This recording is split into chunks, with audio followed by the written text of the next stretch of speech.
Han sido 4 enseñanzas de Efesios, del 10 al 13, de Efesios 6, del 10 al 13, donde hemos expuesto, en primer lugar, el principio general de cómo se enfrenta esta guerra. Después vimos 2 extremos peligrosos acerca de la misma, que era no creer en Satanás, creer que no existe, o tener una obsesión y verlo en todo.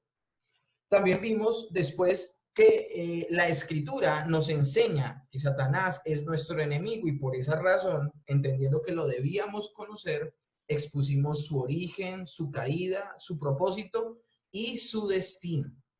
Y también comenzamos la semana inmediatamente atrás a hablar de los métodos, las artimañas, las estrategias de Satanás y sus demonios que utiliza para que, por un lado, los incrédulos permanezcan en ceguera y en muerte espiritual, pero por otro lado, cómo puede aún atacar a los creyentes.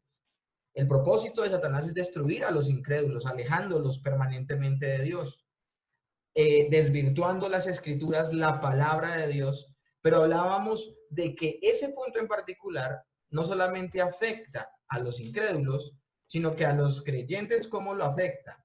Quiere engañarlos, distorsionando, tergiversando, torciendo las escrituras, la palabra de Dios. Y de hecho, ese engaño va mucho más allá. Si un creyente desvirtúa y tuerce la palabra de Dios, no la tiene como su ley autoritativa, pues esa persona se verá tentada a que él mismo sea el Señor de su vida y él mismo sea el que tenga una verdad. Ya no será Dios el que defina la verdad en esa persona, sino que él tendrá su propia verdad. Entonces podemos hablar de que son 2 las estrategias que usa Satanás para atacarnos. Una de ellas, el engaño. Hoy vamos a ver la segunda. Y la segunda es que él no solo quiere engañar, sino que él nos quiere acusar. Como discípulos, como creyentes, como hijos de Dios, él quiere acusarnos. Entonces, ¿qué nos queda faltando de esta sección final de la epístola a los Efesios? Hoy, luego de que veamos a Satanás como el acusador, solo nos quedará una porción, y es que describamos de manera detallada cuál es la armadura que Dios le ha entregado al creyente para enfrentar esa guerra. Pero eso lo vamos a ver semanas siguientes. Hoy nos vamos a concentrar en particular en la segunda estrategia de Satanás, que es acusarnos. Entonces vamos a ver hoy a Satanás como el acusador. Dependemos entonces de Dios para lograr ese triunfo en la guerra espiritual. Es importante que tengamos eso en cuenta, que nos apropiemos de las armas que Él ha dado a su pueblo, y una de ellas, una de esas armas que el Señor ha entregado, esto lo hablábamos la semana pasada, una de las armas que el Señor nos ha entregado para poder salir victoriosos de esta guerra, no porque hasta ahora vayamos a vencer a Satanás, recuerden que Satanás es un enemigo vencido, ya Cristo lo venció. Pero él es tan engañador que quiere meternos el gol de que aún puede obtener la victoria. Entonces, una de las armas que el Señor nos ha entregado para poder tener vigente esa victoria sobre el enemigo es que nosotros podamos conocer a ese enemigo. Y como lo hablábamos la semana pasada, el engaño es una de sus tretas. Y hoy vamos a ver la segunda estrategia de Satanás y sus demonios, el ser el acusador, señalar las caídas en pecado del cristiano, caídas que él mismo ha impulsado. A través del engaño vimos cómo él tentaba, pero luego de tentar, se cambia la careta y ahora el amigote que te tienta, ahora es tu más profundo enemigo que te acusa. Escuchen bien esto. El amigote que te tienta ahora es tu más eterno enemigo que te acusa.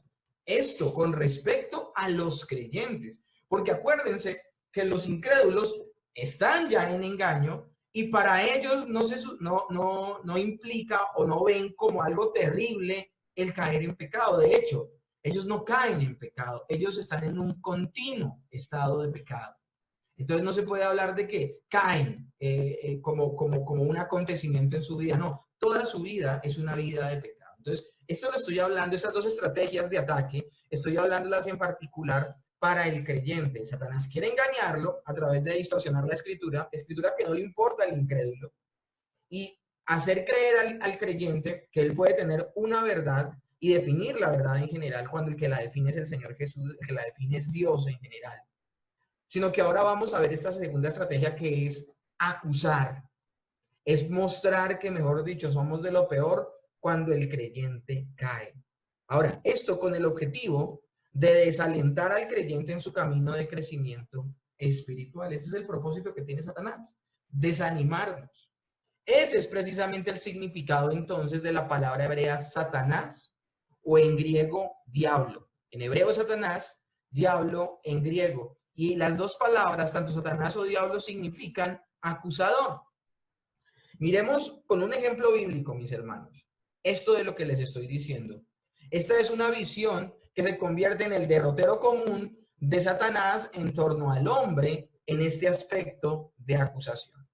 Zacarías capítulo 3, nos habla el profeta en el libro que lleva su nombre, lo siguiente: me mostró al sumo sacerdote Josué, el cual estaba delante del ángel de Jehová, y Satanás estaba a su mano derecha para acusarle. A mí me llama la atención dónde se encuentra Satanás para acusar al sacerdote, al sumo sacerdote Josué. Dice que estaba el ángel de Jehová y a la diestra estaba Satanás acusándolo. Ahora, el verso 3 dice algo también que es importante para darle una buena interpretación al pasaje. Y Josué estaba vestido de vestiduras viles y estaba delante del ángel. Entonces, este texto se centra, esta visión de la que estaba hablando Zacarías, es una visión que se centra en un tribunal, en una escena judicial. El sumo sacerdote está representando en esa visión al pueblo de Dios. Ahora, ese pueblo de Dios se encuentra ante Dios y está siendo acusado por Satanás, quien parado al lado derecho hace el papel de demandante, de fiscal, ante un juicio muy importante, un tribunal que está buscando juzgar a esta persona. Ahora, tenemos que tener en cuenta una cosa, mis hermanos. Cuando hablamos de que él es el acusador, cuando estamos tomando este texto de Zacarías, yo tengo que dejarles una claridad. Está acusándole de, valga la redundancia, acusaciones que no son mentirosas, son ciertas. Son ciertas.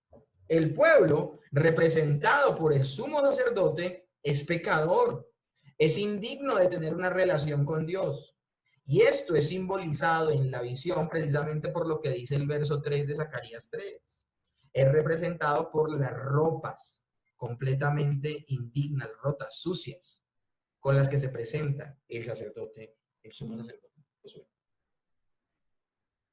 Entonces, mis hermanos, es importantísimo que tengamos esto en cuenta. Miremos la ilustración de este accionar de Satanás en la historia, por ejemplo, de Job. Vamos a dejar un momentico ahí al sumo sacerdote Josué y Zacarías 3, ya vamos a regresar allá. Pero mientras esto sucede, me gustaría ir a Job. Job, capítulo 1, verso 8 dice, y Jehová dijo a Satanás, ¿no has considerado a mi siervo Job, que no hay otro como él en la tierra, varón perfecto y recto, temeroso de Dios y apartado del mal? Respondiendo Satanás a Jehová, miren esta cosa tan tenaz, ¿acaso teme Job a Dios de balde? O sea, él está cuestionando las razones por las cuales Job teme a Dios. ¿No le ha acercado alrededor de él su casa y todo lo que tiene? Al trabajo de sus manos has dado bendición, por tanto sus bienes han aumentado sobre la tierra. Pero extiende ahora tu mano y toca todo lo que tiene, y verás si no blasfema contra ti en tu misma presencia. Lo que está diciendo Satanás es, Job te teme porque tú has sido bueno con él. Pero si tu mano se endurece sobre él y le empiezan a pasar cosas difíciles o muy malas, de seguro su fe tomará alas y se irán.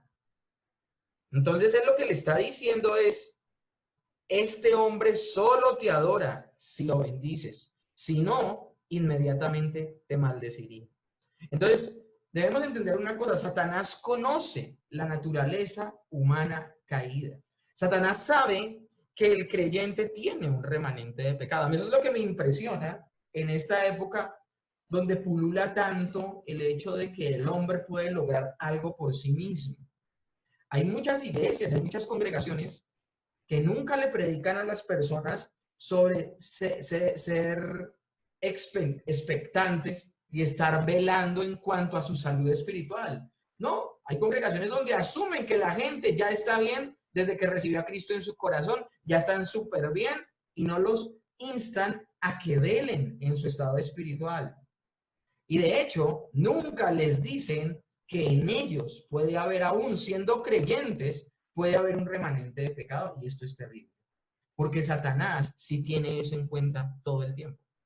Yo le decía a alguien esta semana, tú buscas a Dios, a un creyente, a un hermano en la fe, le decía, tú buscas de Dios, tú lees la Biblia, tú oras, tú te esfuerzas por vivir una vida en santidad, porque el Espíritu Santo habita dentro de ti, pero no porque tú hayas cambiado.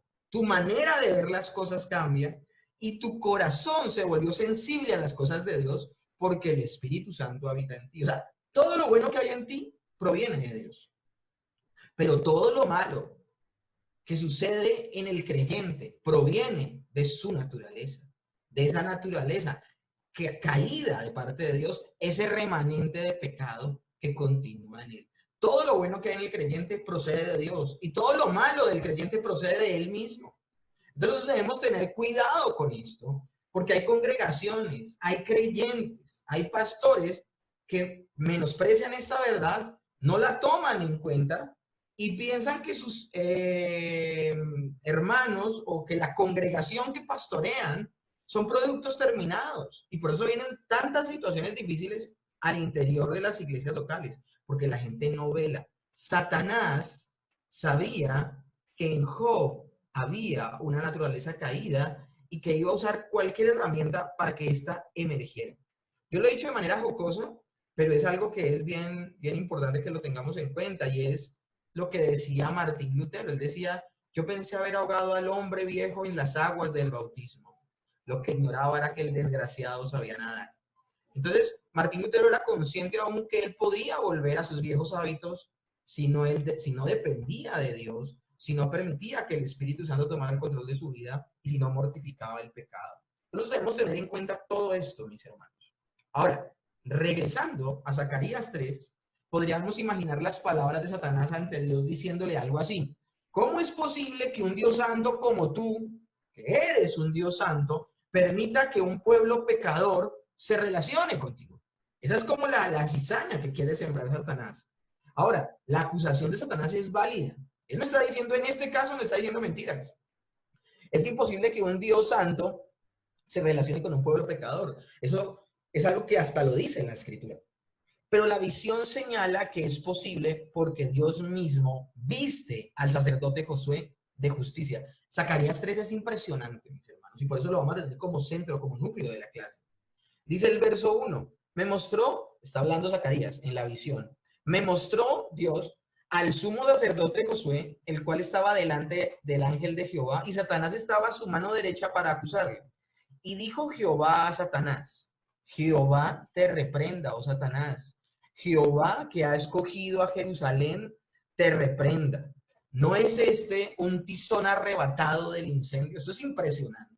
Aún en la forma en que se pronuncia a Dios. Y esto es interesantísimo, porque la pluralidad,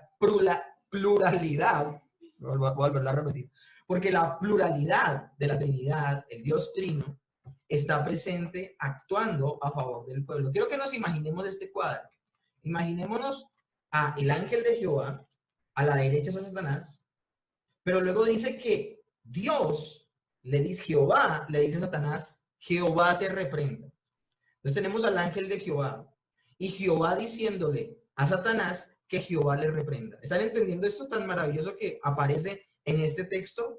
Y dijo Jehová a Satanás, Jehová te reprenda, teniendo Satanás a su lado al ángel de Jehová. Entonces el sumo sacerdote representa al pueblo de Dios, un grupo de gente arrebatada del fuego. Qué maravillosa ilustración, mis hermanos, de lo que Dios ha hecho con su pueblo, porque dice, ¿no es este un tizón arrebatado? Acá está hablando de la elección. Aquí está hablando aún de la predestinación para salvación. Un grupo de gente arrebatada de la ira de Dios, de la condenación eterna. Esto es maravilloso. Pero ahora miren el verso 3, porque es Dios vistiendo de justicia a su pueblo, a sus hijos, a los creyentes. El creyente nunca se puede presentar delante de Dios por sus propias justicias, por su propia ropa limpia y nueva. No, él se tiene que presentar con las vestiduras limpias y resplandecientes, sin mancha y sin arruga de otro. Dice así la Escritura, verso 3. Y Josué estaba vestido de vestiduras viles y estaba delante del ángel. Y habló el ángel y mandó a los que estaban delante de él diciendo, quitadle estas vestiduras viles. Y a él le dijo, mira que he quitado de ti tu pecado y te he hecho vestir de ropas de gala. Después dijo, ponga una mitra limpia en su cabeza, y pusieron una mitra limpia sobre su cabeza y le vistieron las ropas, y el ángel de Jehová estaba en pie. En este texto, mis hermanos, yo pregunto, ¿quién es el que quita las vestiduras? ¿Quién es el que pone vestiduras nuevas? ¿Quién es el que pone una mitra en su cabeza? O sea, dice, yo quitaré. Esto es impresionante. Yo quitaré. Mira que he quitado de ti tu pecado. Es lo que dice el ángel de Jehová. Una cosa impresionante. Dios es el que se hace cargo de nuestro pecado. Sin duda la visión expone la obra que haría nuestro Señor Jesucristo por su pueblo. Y me encanta cómo toda la escritura, aún en el Antiguo Testamento, señala a nuestro Señor Jesucristo. La única manera en que Dios podía quitar el pecado de ese pueblo pecador era a través de la obra mediadora, sustitutiva y redentora de nuestro Señor Jesucristo. Ahora, y esto es vital que lo entienda el pueblo de Dios, mis hermanos. Esta visión representa lo que sucedía antes de la obra de nuestro Señor Jesucristo. Vuelvo y le repito, Satanás señalaba continuamente ante Dios como un ser indigno estaba en su presencia. Pero por la obra de Cristo. Ahora, ¿dónde estaba Satanás? Dice que a la diestra. Las cosas han cambiado mucho desde que Cristo murió en la cruz y resucitó. Porque ahora a la diestra de Jehová no está Satanás acusándonos. A la diestra del Señor, por la obra de Cristo, que destruyó el accionar de Satanás en la presencia de Dios, ahora el que está a la derecha del Padre, intercediendo por nosotros de día y de noche, es nuestro Señor Jesucristo. Y mis hermanos, todos esos aspectos son importantísimos que yo se los diga a ustedes, porque el enemigo tratará de que tú creas que eres de lo peor, y mis hermanos, lo somos de lo peor, pero es que el Señor no nos amó por lo que somos, sino nos amó a pesar de lo que somos, y por la obra de Cristo nos dejó en el estado en el que nos encontramos. Miren, eso es tan interesante. A mí la otra vez alguien me decía que nosotros podemos caer en una de estas dos, en nuestros dos excesos. Podemos caer en el exceso de decir, no, yo soy de lo peor, soy terrible, y caer en condenación, que es a lo que quiere llevarnos Satanás. O puedo caer en la otra situación, que es en la que caen muchas personas aún en el Evangelio de la Prosperidad. Y es precisamente decir que soy de lo mejor. Y el Señor me llamó por quien soy. No, eso es una cosa terrible. El Señor no me llamó por quien soy. Él no vio, ¿sabe qué vio Dios en nosotros para elegirnos? Nada. La elección es incondicional. No vio nada. De hecho, éramos de lo peor. Ahora, hay personas que dicen, porque era lo peor me escogió. Bueno, si uno piensa que porque soy de lo peor me escogió, eso en sí mismo sería una condición. No, tampoco eso. Fue incondicional. Ni porque fuera el mejor, ni porque fuera el peor. Soy como todos los demás. Es que a veces el orgullo humano está tan encallecido en ese corazón duro y caído que pensamos que somos extraordinarios. Mis hermanos, no somos extraordinarios. El Señor nos amó a pesar de lo que éramos. Pero eso es muy diferente a decir que el Señor nos ama como somos. Es muy diferente. El Señor no nos ama como somos. Acuérdate que está sin micrófono y se va a escuchar todos tus comentarios. Tengo aquí al lado a Elisa. Entonces, esto es impresionante, mis hermanos. Tenemos que hacer esta diferencia. No quiere decir que Dios nos ama como somos. Ni tampoco nos ama por lo que somos. No. Decidió amarnos, decidió amar al creyente, al Hijo de Dios, decidió amar al elegido, al escogido, a pesar de lo que era. Pero ahora que lo ha amado y la obra de Cristo ha sido aplicada a su vida, no lo dejará como es y lo llevará en un camino de santificación hasta que llegue a la imagen de la estatura de la plenitud de Cristo.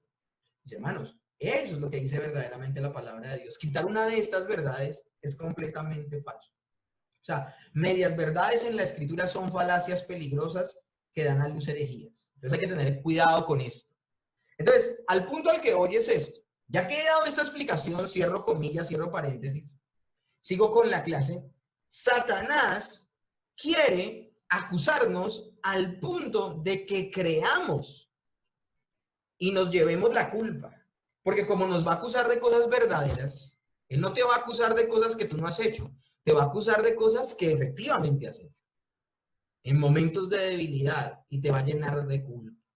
Ahora, nosotros debemos tener claro lo que decía el apóstol Pablo. Romanos capítulo 8, verso 1 comienza de la siguiente manera. El capítulo 7 de Romanos habla de la vida en la carne, de las consecuencias que hay. Bueno, de hecho el capítulo termina el apóstol Pablo diciendo, gracias sean dadas a nuestro Señor Jesucristo, porque solamente es a través de él que vencemos la vida caída. Pero el capítulo 8, que habla de la vida en el Espíritu, comienza de esta manera. Ahora pues, ninguna condenación hay para los que están en Cristo Jesús.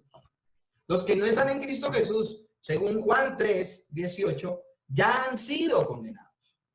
Pero las personas que depositan su confianza en el Señor Jesucristo tendrán vida eterna. Ahora, Satanás ya no puede presentarse delante de la presencia de Dios para acusar al pueblo de Dios, pues su pueblo está justificado por la obra de nuestro Señor Jesucristo. Me gustaría leerles Apocalipsis 12, teniendo este contexto de escenario. Dice así en el verso 7. Después hubo una gran batalla en el cielo.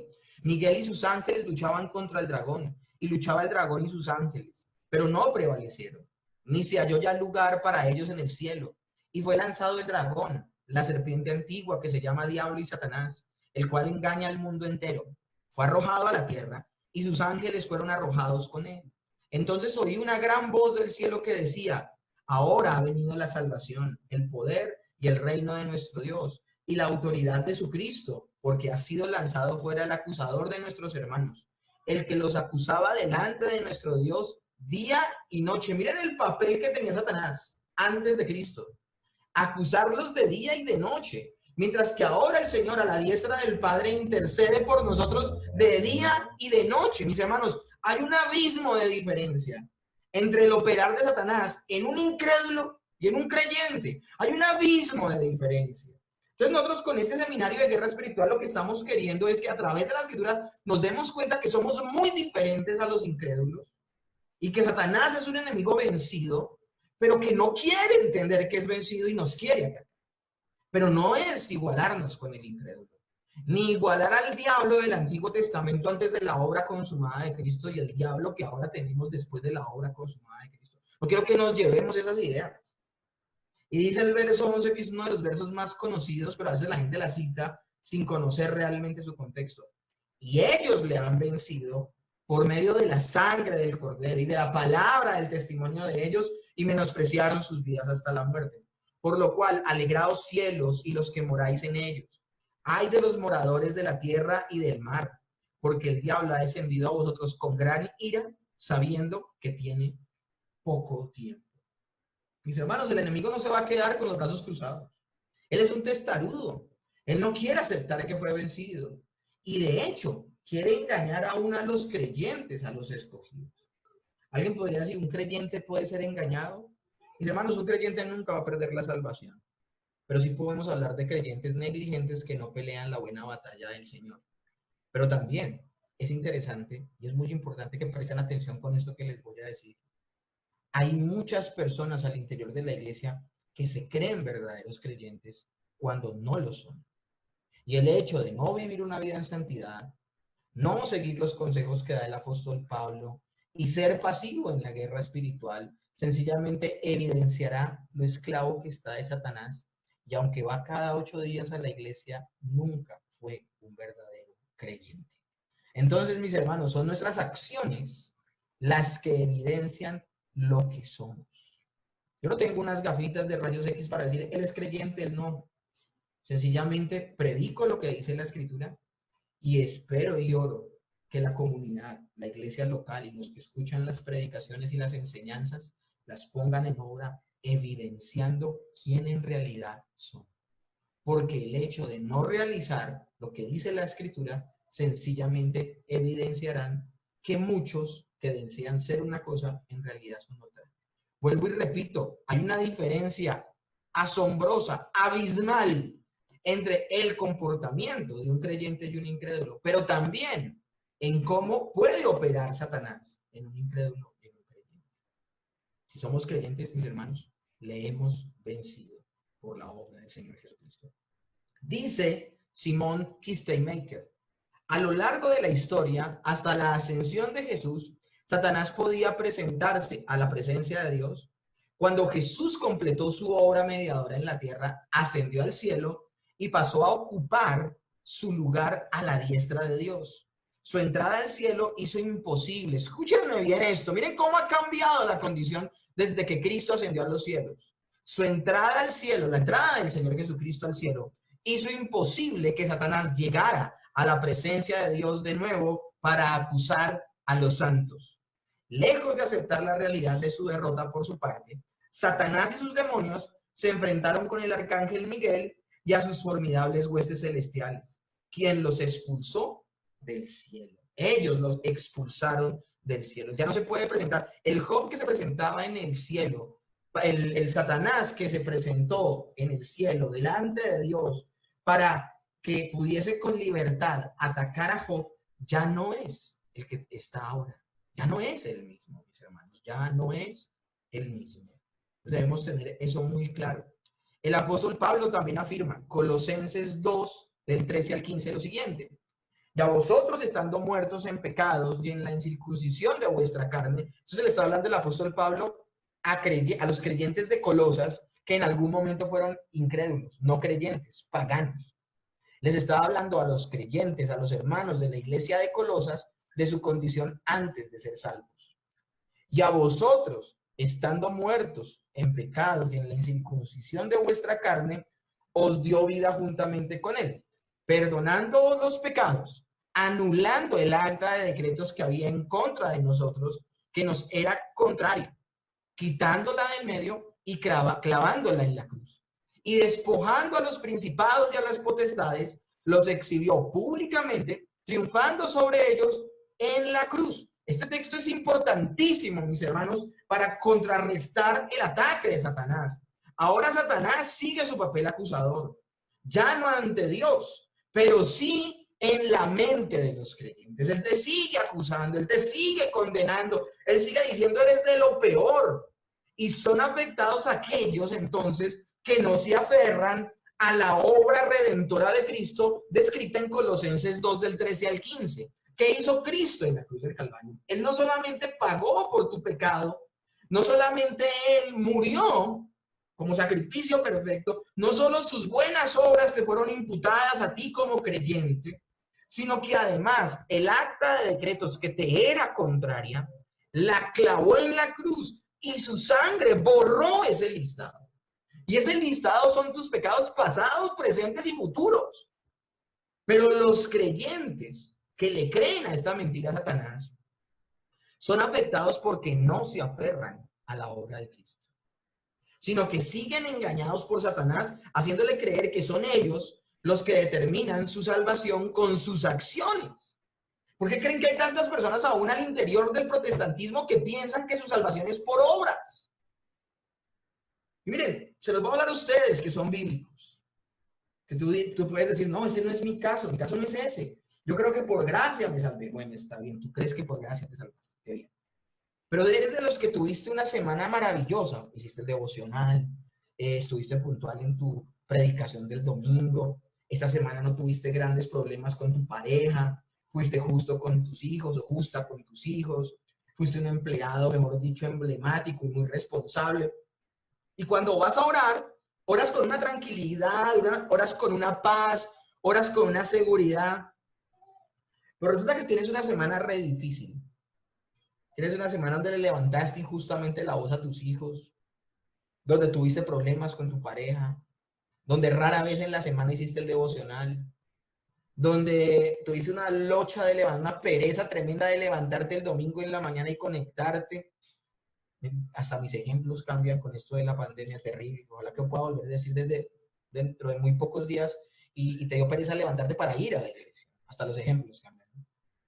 Y te pasan todos estos acontecimientos y ya no oras esa semana porque te da una pena terrible entrar en la presencia de Dios. Ya ahí, mis hermanos, si esa es tu acción, si tú piensas que el caso anterior, todo lo hiciste bien y entras libre a la presencia de Dios, pero hay semanas donde fue fatal tu situación y te sientes que no tienes cara para presentarte delante de Dios y ya no oras y ya no tienes comunión con Él, yo te digo, eso es un camino muy peligroso. Y es un camino peligroso, mis hermanos, porque entonces tú te estás presentando a diario en la presencia de Dios por tus obras. Esa semana que todo lo hiciste bien, tú no te estás presentando porque todo lo hiciste bien confiadamente al trono de la gracia y hallar oportuno socorro. Esa semana que todo lo hiciste bien, que tú sabes, y yo, que no lo haremos todo bien en una semana. Pero bueno, esa semana que estuvo mucho mejor que la otra, tú esa semana entraste a la presencia de Dios por la obra de Cristo, por la sangre de Cristo, por el sacrificio perfecto de Cristo. No porque fuiste justo con tus hijos, porque tuviste una buena relación con tu cónyuge y no tuvieron disgustos y llegaste puntual a la iglesia, hiciste el devocional. Si yo siento que me presento delante de Dios con tranquilidad por mis obras, comencé en el Espíritu y estoy por la carne. Y eso se lo estoy diciendo ¿por qué? No como una apología, no como una excusa para que descuides tu vida espiritual. No, todo lo contrario. Una persona que verdaderamente nació de nuevo trabaja en su vida de santidad. Pero por más que trabajemos en nuestra vida de santidad, olvidémonos que son nuestras buenas obras consecuencia de la salvación. Lo que nos hace aceptos delante de Dios. Nos hace aceptos delante de Dios que estando yo en mi condición de pecador, Cristo murió por mí. Y ese es un acto que se llama justificación. Yo estoy delante de Dios por la justificación en Cristo Jesús, no por mi santificación, que es un resultado de haber sido salvo. Eso nunca se te puede olvidar. Y si se te olvida, ya no te estás aferrando a la obra de Cristo. Y por esa razón Satanás te puede acusar y te puede condenar. Sigues cayendo en un engaño. Pablo precisamente le dice a la iglesia de los Corintios lo siguiente en el capítulo 2 de su segunda carta, en el verso 11. Para que Satanás no gane ventaja alguna sobre nosotros, pues no ignoramos sus maquinaciones. Entonces nosotros con lo que dice el apóstol Pablo podemos observar la habilidad de Satanás, pues es una influencia de supuesto celo por la santidad y protección de la iglesia de Corinto, que los líderes de Corinto no estaban aceptando a una persona que había estado en un momento en disciplina, pero que se había arrepentido honestamente, pero ellos tenían tanto miedo de decir, hombre, se arrepintió, vamos a aceptarlo, que lo estaban manteniendo lejos. Entonces el apóstol Pablo tiene que decirles, no mantengan más lejos a ese joven. Esa persona realmente se arrepintió y tiene que volver a ser aceptada por la iglesia. Y por esa razón lo vamos a aceptar en la iglesia, porque puede ser consumido por la acusación del diablo. Mis hermanos, yo leo Mateo 18 y cuando se habla de la disciplina eclesiástica, si la persona se arrepiente, no puede ser una disciplina perpetua. Tiene que ser una disciplina que tenga un fin, y el fin es restaurar y consolar a la persona. Ese es el caso de 2 Corintios 2:11. Pablo está diciendo, el mismo Dios es consciente de que una persona que se dice creyente al caer en pecado se puede arrepentir, puede restaurarse, puede pertenecer nuevamente a la iglesia por la obra de Cristo. Entonces no ignoremos las maquinaciones del diablo. De hecho, el diablo quiere rechazar la justificación y que la gente sienta la tranquilidad de que el Señor los tiene a salvo. Mis hermanos, es importante que el creyente en su proceso de santificación sienta arrepentimiento en tiempo real. Un verdadero creyente no solo se arrepiente el día que creyó en el Señor Jesucristo, el arrepentimiento es su estilo de vida. El arrepentimiento es que cambia su manera de pensar, cambia su camino, cambia su rumbo. Es ese hombre, es esa mujer que reconoce que ha pecado, entiende su mal proceder y lo abandona, lo deja y lo hace en tiempo real. Pero nosotros no somos productos terminados. Y durante el paso del tiempo nos estaremos dando cuenta en qué otras cosas hemos estado fallando por mucho tiempo y estaremos arrepintiéndonos en tiempo real, reconociendo la obra de Cristo en nuestras vidas y continuando nuestro proceso de santificación. Entonces, todo el tiempo tú debes tener en cuenta lo que hizo Cristo en tu vida y no puedes permitir que Satanás te acuse por algo malo que hiciste. Sí, es completamente malo y Él lo conoce porque Él conoce tu remanente de pecado. Pero al abandonarlo, al dejarlo y al seguir adelante en nuestro proceso de santificación, reconozcamos que Cristo ya hizo la obra en nosotros. Sencillamente esa obra ya consumada de Cristo se está desarrollando en tiempo real en nuestras vidas. Entonces, mis hermanos, lo que quiere Satanás hacer es que nos quiere gritar al oído. Ya Él no se puede presentar delante de Dios el Padre, porque ese lugar ya es del Señor Jesucristo, intercediendo por nosotros. Y yo les decía la semana pasada, aún el Espíritu Santo intercede por nosotros, dentro de nosotros mismos con gemidos indecibles. Tenemos a 2 de 3 de las personas de la Trinidad intercediendo por nosotros día a día, hora a hora, 24/7. Entonces es imposible que caigamos de esta salvación tan grande, mis hermanos. Pero Satanás quiere gritar más fuerte. Y quiere gritarte culpable, culpable. Eres un pecador. Entonces Pablo, conociendo las maquinaciones del diablo, dice, pero si alguno me ha causado tristeza, no me la ha causado a mí solo, sino en cierto modo, por no exagerar, a todos vosotros.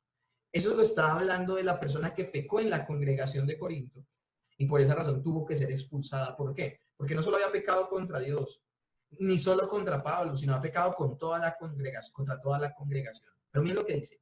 Le baste a tal persona esta reprensión hecha por muchos. Así que, al contrario, vosotros más bien debéis perdonarle y consolarle para que no sea consumido de demasiada tristeza. Por lo cual os ruego que confirméis el amor para con él. Porque también para este fin os escribí, para tener prueba de si vosotros sois obedientes en todo. Y al que vosotros perdonáis, yo también, porque también yo lo he perdonado. Si algo he perdonado, por vosotros lo he perdonado en presencia de Cristo, para que Satanás no gane ventaja alguna sobre nosotros, pues no ignoramos sus maquinaciones. Aquí está hablando del mismo caso que les acabo de mencionar. Una persona que genuinamente se había arrepentido, que había abandonado su pecado, que entendió lo que había grabado a la iglesia local, tenía que volver a ser aceptado por la iglesia de Corinto y debía ser consolado. Entonces, mis hermanos, aún la disciplina de Dios sobre los creyentes lo que busca es la restauración, no abandonar a la persona y dejarla a su suerte. Eso nos deja ver que un creyente no cae de la gracia. El puritano William Spurgeon dice, Satanás está lleno de artimañas, es maestro de las artes del embuste, por las que incansablemente busca la ruina irrecuperable de las almas de los hombres. Busca la ruina irrecuperable de las almas de los hombres. Mis hermanos, cuando yo nos sintamos acusados por Satanás de tal forma de que queramos botar la toalla, de que queramos abandonar la lucha, que queramos dejar el camino en pos de la santidad, mis hermanos, lo que tenemos que hacer es mirar a Cristo. La Biblia dice que el que persevere hasta el final, ese verdaderamente es salvo. No está queriendo decir que solo fue salvo hasta que perseveró hasta el final. No, en todo su recorrido lo fue, pero su recorrido de perseverar en la fe evidencia su verdadera salvación. Cada vez que nos sintamos tan culpables de algo malo que hicimos, miremos a Cristo. Obviamente, abandonemos. Yo acá no estoy haciendo una apología de que tropecé de nuevo y con la misma piedra. No, estoy hablando aquí de que no nos dejemos engañar de Satanás. Nuestra vida es como un libro, mis hermanos. Es como un libro y el Señor va a tratar con una página y luego con otra y luego con otra y luego con otra y luego con otra hasta que termine nuestra vida, mis hermanos.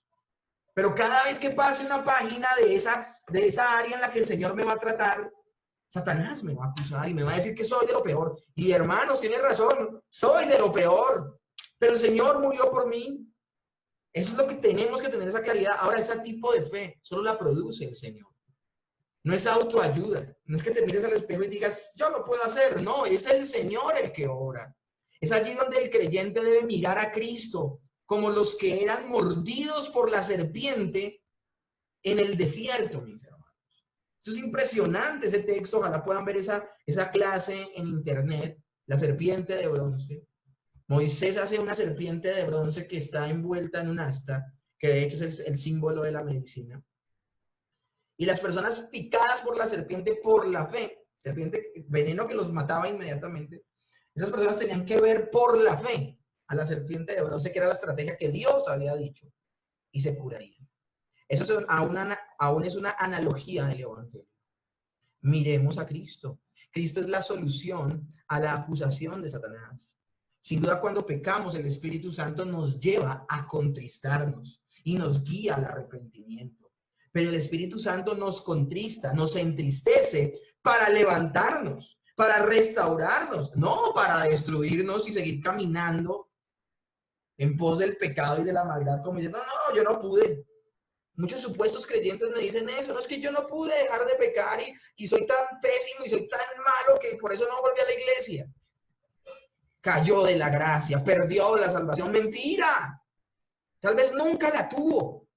Lo más seguro es que nunca la tuvo. Ahora, tú dirás, ¿por qué dices que tal vez? Porque si esa persona un día vuelve a la iglesia y no abandona permanentemente su fe, es un creyente. Pero una persona que se da por vencida y se rinde y piensa que más poderoso es el pecado y Satanás en su vida que el Señor Jesús, está completamente equivocado y sencillamente está evidenciando que en él no habita la verdadera fe. El creyente abraza la verdad de las Escrituras y vive parado en ella. Pero para levantarnos y para seguir en pos del camino hacia la imagen del Señor Jesucristo, es que el Espíritu Santo nos contrista. Nunca para destruirnos, mis hermanos. Nunca para destruirnos. Entonces, Cristo es la solución a la acusación de Satanás. Pero Satanás sí busca, mis hermanos, eso es importante que lo tengamos en cuenta, pero Satanás sí busca destruir la forma correcta de que el creyente vea las cosas. De esta manera distinguimos el accionar de Satanás, pues él nos acusa para dejarnos derrotados, una actitud de derrotados, mejor dicho, como que perdimos, como que estamos muy mal. Miren lo que hace David en medio de la progresión de la revelación y lo que pudo exclamar él en el Salmo 25:11. Por amor de tu nombre, oh Jehová, perdonarás también mi pecado, que es grande. David no ignoraba lo grande, lo terrible, lo destructivo que fue su pecado. De hecho, él vivió las consecuencias de su pecado. Pero él no dudaba de que el Señor le había perdonado. ¿Cómo no nosotros, que tenemos una revelación completa? David no tenía la revelación completa. Él no supo cosas que ahora nosotros sabemos. Y aún así tenía la convicción firme del perdón de pecados. Nosotros sí tenemos una revelación plena de la obra del Salvador. Entonces, te aseguro que te levantarás de tu caída con más potencia en pos de vivir al Señor si crees a las verdades de la Escritura. Un hombre del siglo XIX escribió esta verdad y quiero que la escuchen atentamente, que de verdad me puso la piel de gallina y por eso la puse acá. Pensé que debía obedecer la ley y fui con Moisés para establecer los términos con él, es decir, pensar que uno puede vivir por cumplir la palabra de Dios al pie de la letra. Pensé que debía obedecer la ley y fui con Moisés para establecer los términos con él. Y me derribó a la primera. Sabía que lo merecía y no me quejé. Merecía estar en el piso porque no podía cumplir eso. Me preparé y fui de nuevo, pero con un golpe más severo me mandó al suelo por segunda ocasión. Yo estaba sorprendido y le rogué que me escuchara, pero me echó de Sinaí y no me dio satisfacción. En mi desesperación, entonces ya no fui a Sinaí, sino fui al Calvario. Allí encontré a alguien quien tuvo piedad de mí, perdonó mis pecados y llenó mi corazón con su amor. Lo miré y su curativa misericordia penetró en mi ser. Cuando la enfermedad dentro de mí estaba, él me vio con misericordia. Entonces regresé con Moisés para contarle lo que había sucedido. Me sonrió, estrechó mi mano y me felicitó de lo más cariñoso.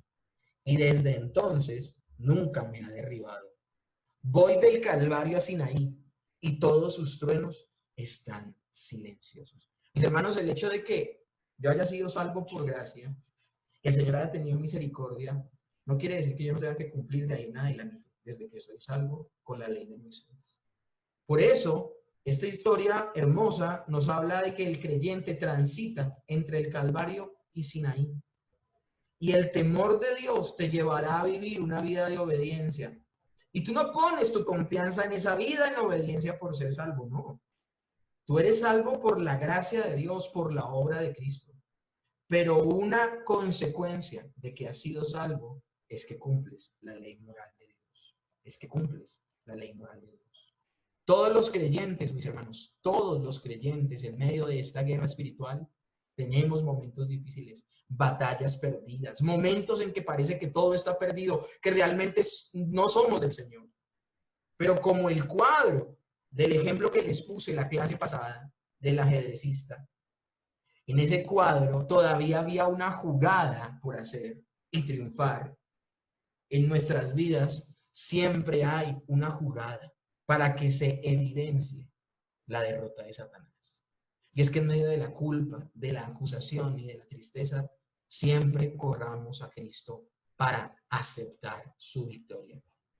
Quiero concluir esta clase con estas palabras del teólogo Joel Vicky, que dice lo siguiente: ¿quieren ver la derrota de Satanás en su vida? Enfóquense en Cristo. Recuerde quién es usted. O sea, nunca olvidemos que tenemos un remanente de pecado. Venza al mundo por la fe en Cristo. Es decir, nosotros no podemos vivir según lo que nos dicta el mundo, este mundo caído y este sistema caído donde llama a lo bueno malo y a lo malo bueno. Dé fruto en nombre de Cristo. Es decir, cambiemos. No caiga en tentación por el amor de Cristo. Ponga toda su esperanza en Cristo. Confíe en su poder. Ámelo y ame a su pueblo. Viva de manera que Cristo signifique todo para usted.